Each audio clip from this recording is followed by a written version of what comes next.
Well, hello people. Now we've all seen companies that go woke and the results of what happens afterwards. Sometimes it takes a bit of time. The results usually are all the same. But I'd like to talk about Superdrug because I've had personal experience myself.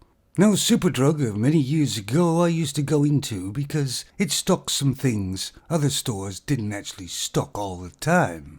But then for some reason I didn't go to Superdrug for a very long time. But then I walked into a Superdrug because I wanted to get something, and I noticed something completely different straight away. I walked into their store and I felt, kind of uncomfortable. I didn't know why at the time. Anyway, I got my stuff, but I did notice that most of the customers in there were all femons. And then I looked at the counters and there was 5 or 6 people at the counters. They were all femons. But anyway, I went up to the counter, paid for my stuff, and she asked if I wanted a bag, and I said, yeah, okay, because got to go somewhere else as well. But then she got this bright pink bag out. And I said, have you got another bag, just a plain one? Because they used to have them. And she said, no, these are the only bags we sell now. So I'm going to buy a bright pink bag with their logo on the side. And I thought, that's a bit odd. So I decided to not go with the bag and just put the stuff in my pocket. But I also noticed there was less Superdrug stores in my area than there used to be. Some of them have actually closed. And some other ones looked a bit unkept.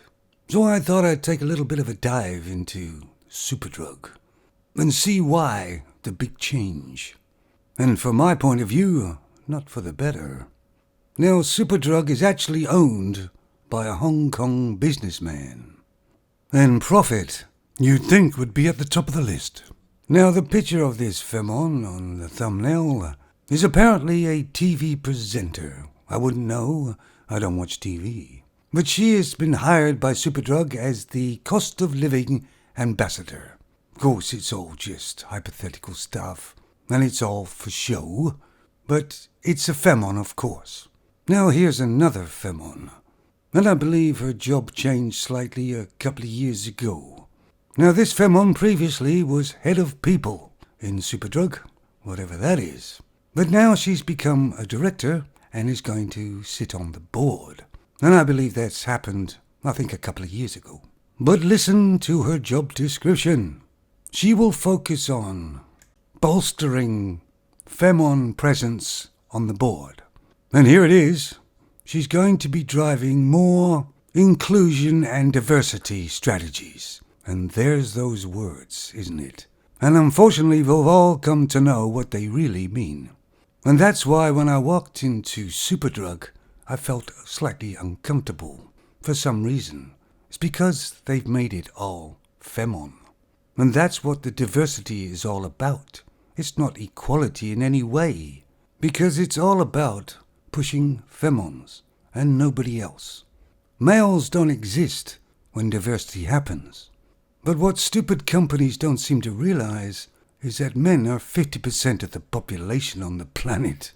And they're not the great consumers that femons are, but they are consumers nonetheless. Oh, I know when you think of the word diversity, you think, that means everybody is welcome. But it's not, is it? Because they make it that only femons are really welcome. I don't know, time will tell with Superdrug.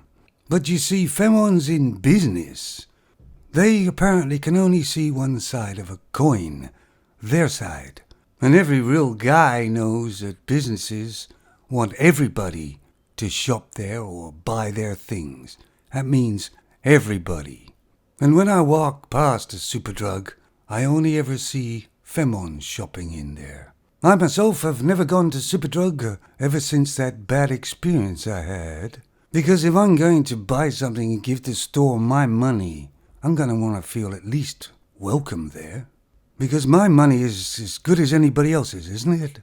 I mean, could a store owned by all men make it a masculine-looking store and make males welcome and femons not so welcome? Of course, that would never really happen. That wouldn't be allowed. Such as these double standards of society. This is just a personal experience of mine. I thought I'd share with you. But remember, vote with your wallet, guys. There is a new name floating about in the area I'm in that's opened quite a few stores. They're a chemist as well. They seem to be okay. But Boots used to be the go-to place, but they've lost it, I'm afraid. And they're struggling. You know, I feel better now I've told somebody about this superdrug thing. It's very therapeutic for me. I could get a psychiatrist, I suppose, and see them once a week, but this is a hell of a lot cheaper.